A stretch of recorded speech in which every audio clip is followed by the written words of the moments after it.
Private एजेंसियां जो शिक्षा व्यवस्था में घुस करके लगातार इस तरीके के मिसमैनेजमेंट को, इस तरीके के करप्शन को सिस्टमैटिक बना देती हैं, उन एजेंसियों को, टीडीपीएल जैसी एजेंसियों को, एनटीए जैसी एजेंसियों को तुरंत रद्द करके इन परीक्षाओं को कराने की जिम्मेदारी सरकारी संस्थानों को देनी होगी, ताकि जवाबदेही सीधी सरकार से ली जा सके। ये 3 मांगों के समर्थन में आज हम लोगों का मार्च निकल रहा था बिरसा मुंडा चौक से।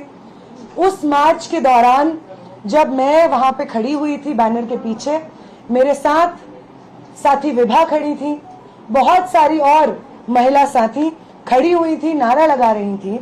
तो एक व्यक्ति जिसका नाम अमरनाथ पांडे है, 26 वर्ष के हैं, वो हजारीबाग में रहने वाले हैं, हिंदी ऑनर्स की पढ़ाई कर रहे हैं विनोबा भावे विश्वविद्यालय से और आरएसएस के मेंबर हैं। वो व्यक्ति आकर के पीछे से मेरे ऊपर इंक फेंकते हैं सर के ऊपर और अपने इस क्रिमिनल एक्ट को जस्टिफाई करने के लिए वही करते हैं जो आरएसएस से एफिलिएटेड लोग करते हैं, और वो है धर्म का सहारा लेना। जय श्री राम का नारा वो लगाते हैं। उसके बाद वहां पे जो लोग प्रोटेस्ट में मौजूद रहते हैं वो उनको पकड़ते हैं और उनको पुलिस के हवाले किया जाता है। इस वक्त वो पुलिस थाने में ही है, उनका डिटेल्स लिया जा रहा है, उनसे बातचीत जारी है। इस तरीके की हिंसा जो आरएसएस और भाजपा के लोग लगातार छात्रों के आंदोलन को कमजोर करने के लिए करते आए हैं, इसके खिलाफ मैं यहां से बात रखना चाहूंगी। वो लोग जो क्लेम कर रहे हैं कि झारखंड में जो छात्र आंदोलन चल रहा है जयपाल सिंह मुंडा स्टेडियम में, वो हम चला रहे हैं, राइट विंग चला रहा है, भाजपा चला रहा है और यहाँ पे हम किसी और को एंट्री नहीं देंगे, वो लोग उन्हीं मांगों के, वहां पे जो अभ्यर्थी हैं उन्हीं छात्रों की मांगों के बेसिस पे जब हम एक मार्च निकालते हैं तो सवाल पूछना चाहेंगे हम उनसे कि क्यों आपको ये जरूरत महसूस होती है कि आप उस मार्च को डिसरप्ट करने के लिए वहां पे हिंसा करने की कोशिश करें। अगर आप छात्रों के आंदोलन के साथ खड़े हैं और सिर्फ अपनी राजनीति की रोटियां नहीं सेक रहे हैं तो आपको इस तरीके के मार्च से कोई प्रॉब्लम नहीं होनी चाहिए जो हम निकाले हुए थे, क्योंकि उसकी सारी मांगे उन छात्रों के समर्थन में थी जो छात्रों की मांगे इस वक्त जयपाल सिंह मुंडा स्टेडियम में छात्र रेस कर रहे हैं। बहुत सारे अभ्यर्थी जयपाल सिंह मुंडा स्टेडियम से हमारे इस मार्च में शामिल हुए थे। झारखंड भर से अलग अलग जिलों से स्टूडेंट्स इस मार्च में शामिल हुए थे, अपने शिक्षा के मुद्दे, रोजगार के मुद्दों पर आवाज उठा रहे थे। फिर क्यों जरूरी लगता है बार बार भाजपा और आरएसएस को कि वो इस तरीके से प्रहार करे छात्र आंदोलन पे? क्या उन्हें इस बात का गुस्सा है कि मैं और मेरे साथी उस आंदोलन में शामिल थे जिस आंदोलन ने उनकी पॉलिटिकल पार्टी से आने वाले शिक्षा मंत्री का इस्तीफा दिलवाया? क्या ये एक बदले की भावना से सुचारू रूप से वो जिस तरीके से ऑनलाइन महिलाओं को पकड़ पकड़ के बलात्कार की धमकियां, जान से मार देने की धमकियां दे रहे हैं, उन महिलाओं के ऊपर टिप्पणियां कर रहे हैं, 6 एफआईआर 15 साल की एक लड़की पे कर रहे हैं, इसी नफरत और बदला लेने के एजेंडे से क्या आरएसएस के लोगों को ये बात कही गई है कि आप जाइए और वो तमाम लोग जो जंतर मंतर के आंदोलन में शामिल थे उन लोगों के ऊपर इस तरीके की हिंसा करिए? ये पहला सवाल है जो मैं चाहूंगी प्रेस के माध्यम से हम पूछे, उठाएं। अगली जो चीज है जिसपे हम बात करना चाहेंगे वो ये है कि वो पॉलिटिकल पार्टीज जिन्होंने पिछले महीने में जो हमारा छात्र आंदोलन चल रहा था धर्मेंद्र प्रधान के इस्तीफे के लिए, उसमें अपनी एकजुटता जाहिर की, समर्थन जाहिर किया, हम एक्सपेक्ट करते हैं कि वो पॉलिटिकल पार्टीज जो इंडिया अलायंस से हो सकती हैं, जेएमएम हो सकता है, अगर वो हमारे छात्र आंदोलन का समर्थन कर रहे थे तो उन्हें जयपाल सिंह मुंडा स्टेडियम में जो छात्र संघर्ष कर रहे हैं उनकी मांगों को भी मानना होगा, ताकि वो ये फर्क दिखा सके कि छात्र विरोधी भाजपा सरकार के खिलाफ हम सब संगठित क्यों हैं और छात्रों के हित में अगर वो सही मायने में है तो छात्र आंदोलन जो झारखंड में चल रहा है उसकी सभी मांगों को यहाँ पे झारखंड की सरकार माने। ये हम आखिरी बात मीडिया के माध्यम से सरकार तक पहुंचाना चाहेंगे। नेहा जी सवाल ये है कि आरएसएस जिस तरीके से काम करती है उसका रजिस्ट्रेशन भी नहीं होता है, उसके कार्यकर्ताओं का भी रजिस्ट्रेशन नहीं होता है, तो कैसे साबित हो पाएगा अदालत में और दूसरी जगहों में कि ये आरएसएस का ही है? हमने देखा है कि गोडसे को भी साबित नहीं कर सकी थी सरकार की वो आरएसएस का है। सर, आप कितना ही वाइट वॉश करने की कोशिश करें किसी चीज को, जो व्यक्ति फोटोज डाल रहा है, आरएसएस के लिए पोस्ट कर रहा है, उसके प्रोग्राम्स में जा रहा है, ऑफिशियल रूप से जान से मारने की धमकी दे रहा है अपने सोशल मीडिया से। अभी पुलिस इस चीज को और आप सबके सामने अपनी तरफ से भी रखेगी। हम उम्मीद करते हैं प्रशासन अपना काम करेगी और ये हमला, जानलेवा हमला जो हुआ हमारे साथियों के ऊपर, इस मार्च में जो महिलाएं शामिल थी उनके ऊपर, इस चीज के लिए कौन जिम्मेदार है, वो कौन सी राजनीतिक समझदारी से आता है, कहाँ का है, और प्रशासन और पुलिस उसके खिलाफ क्या एक्शन लेगी। पुलिस की तरफ से हम चाहेंगे कि ये चीज जारी हो, फॉर्मली जारी हो। बाकी पॉलिटिकल आइडियोलॉजी किसकी क्या है, आज के समय पे सोशल मीडिया पे चिल्ला चिल्ला के सब लोग कह रहे हैं, सोशल मीडिया के माध्यम से वीडियो बना के कह रहे हैं कि जान से मारने की धमकी दे रहे हैं। तो आप कौन सी आइडिया से एफिलिएटेड हैं, ये आज के समय में अंदाजा लगाना बिल्कुल मुश्किल नहीं है। नेहा जी, एक सवाल होगा कि क्या आज के मार्च के बाद आप लोगों का ये आंदोलन रुक जाएगा या आप लोग अब जयपाल सिंह मुंडा स्टेडियम में जाकर स्टूडेंट के साथ ही बैठेंगे? साथी, मुझे लग रहा है मैं ये करेक्ट कर दूं, जयपाल सिंह मुंडा स्टेडियम में जो प्रदर्शन चल रहा है, पहले दिन से आयशा के साथी वहां पे उन्हीं टेंटों पे बैठे हुए हैं पहले दिन से।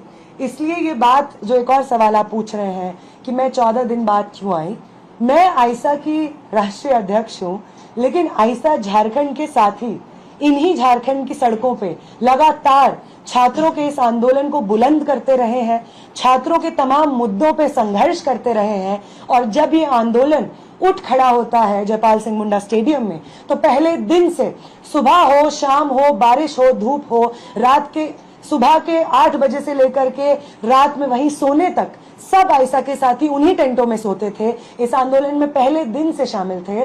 तो मेरा यहाँ पे आना एक कंटिन्यूएशन है उसी संघर्ष का, और इसलिए वापस जाने की तो कोई बात ही नहीं है। वहां पे जो आंदोलन चल रहा है, हम उस आंदोलन को अपने छात्र आंदोलन का हिस्सा मानते हैं। हम मानते हैं कि वो सभी मांगे हमारी मांगे हैं। क्या विधानसभा मार्च जो उनका होना है 10 तारीख को, उसमें भी आप शामिल होंगी या आयशा के और सदस्य शामिल होंगे?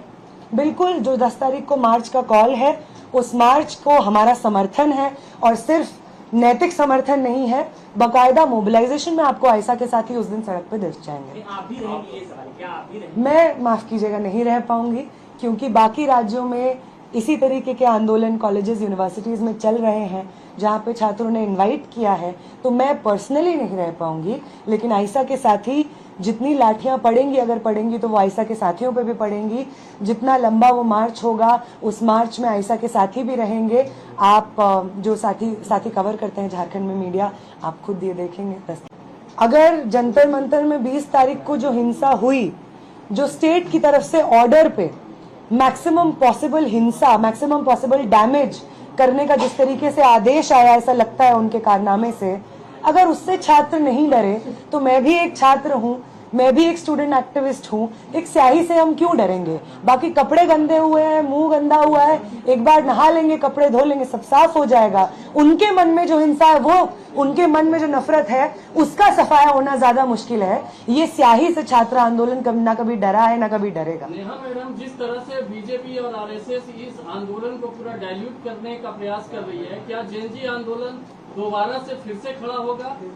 आपका क्या सोचना है? देखिए, वो जेनजी हम इसलिए कहते हैं क्योंकि एक यंग, इस देश का यंग मास, जो कि अभी आने वाले कुछ समय में वोट करने के लायक बनेगा, या अभी पिछले कुछ सालों में वोट करने की एज में आया है, तो जेनजी का वो टर्मिनोलॉजी होता है। और उस लिहाज से बहुत सारे ऐसे स्टूडेंट्स जो जेनजी हैं, वो इस वक्त बैठे हुए हैं जयपाल सिंह मुंडा स्टेडियम में।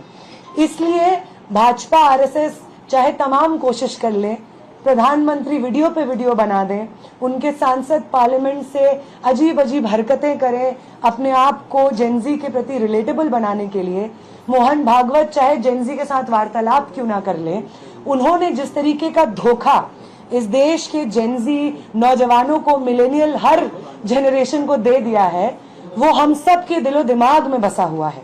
इसलिए स्टूडेंट मूवमेंट को हाईजैक करना उनके बस की नहीं है, और ना उन्हें आता है कि स्टूडेंट मूवमेंट में ऑनेस्टली हिस्सा कैसे लिया जाता है। अगर उन्हें आता तो ये जो आज का मार्च हुआ, जो स्टूडेंट्स के तमाम मांगों के समर्थन में ही था, उसमें ये लोग हिंसा नहीं करते।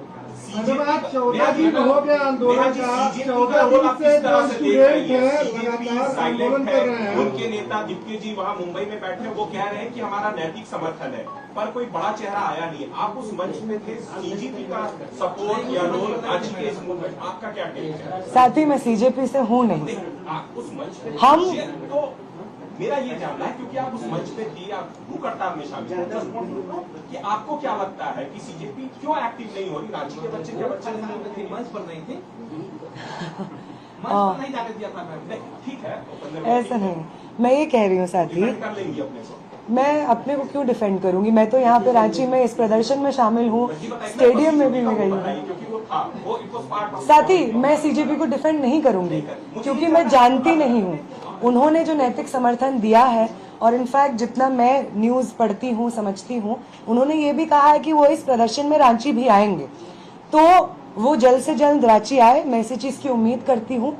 जो समर्थन और जो खड़ा किया था उन्होंने, वो मूवमेंट सीजेपी के नाम से और तमाम स्टूडेंट ऑर्गेनाइजेशंस के साथ, उसी मूवमेंट का जो उम्मीद था और छात्रों के साथ खड़े होने का जज्बा था, उसको वो रेप्लिकेट करें और रांची आए। हम यही चाहेंगे, बस इसी की उम्मीद करेंगे। अभी जो मूवमेंट चलती है, जो प्रोटेस्ट चल रहा है, आप जहाँ से आई थी, लोग कह रहे हैं कि बीजेपी के बैकअप से चल रहा है। एजेंडा जंतर मंतर में किया गया, उसका बदला लेने के लिए यहाँ पर इस तरह से किया। आप क्या देखिए, बहुत सारे ऐसे छात्र जो जेपीएससी परीक्षा में धांधली की मार न सिर्फ इस साल बल्कि लंबे समय से झेलते हुए आ रहे हैं, उनका दुख और दर्द झूठा नहीं है। कोई भाजपा उन्हें नहीं सिखा सकती है कि आपका दर्द है। जो जेएसएससी सीजीएल में हुआ, धांधली हुई और तमाम छात्रों के रोजगार के, भविष्य के सपने टूटे, वो झूठा नहीं है।